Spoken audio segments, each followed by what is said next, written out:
In December 2011, a wolf wandered down into California from Oregon. He was the first wolf in the state since 1924. Once, there were close to 1 million wolves in North America. As new groups of humans arrived, that shifted. Wolves threatened livestock, and settlers were encouraged to kill them. This was called a bounty.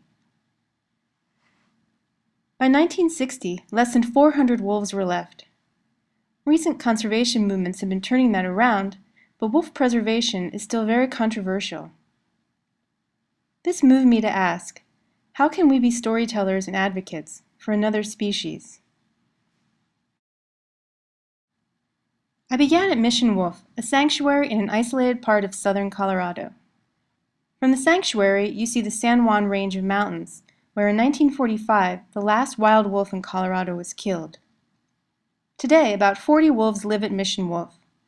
They live as refugees, waiting for a day when the fences can be removed, and they will be safe to run out into the wildlands surrounding the sanctuary.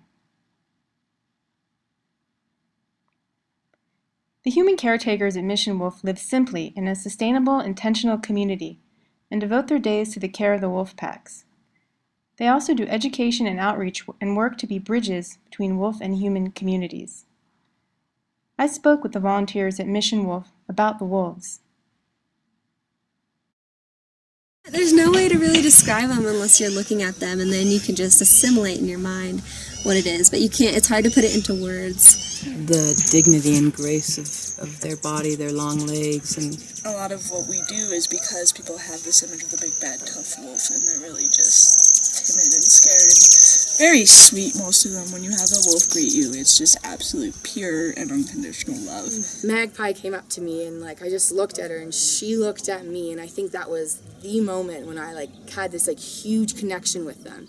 It was that look in her eyes. I'm almost tearing just thinking about it. It was so powerful. And she came up and kissed me and stuff. It was crazy.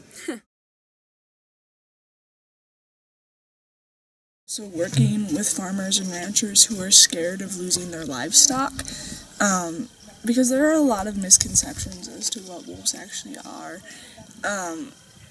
And working with those people, I think, would be the best route, probably.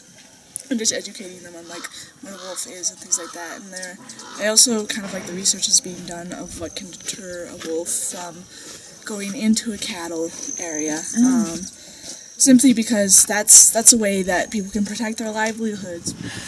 to just listen, to open our hearts, not, so much thinking, oh, we've got to hear with our ears, but to let our intuition guide us to a place where we hear what it is they're saying to us. And I heard a lot. Something playful began happening in the interviews. The wolves joined in.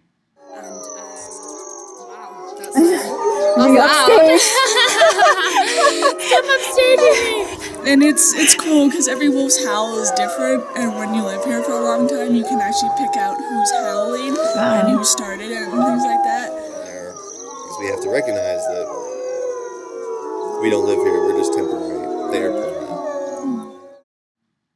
When I returned to California, I began a project to help make space for the return of wolves.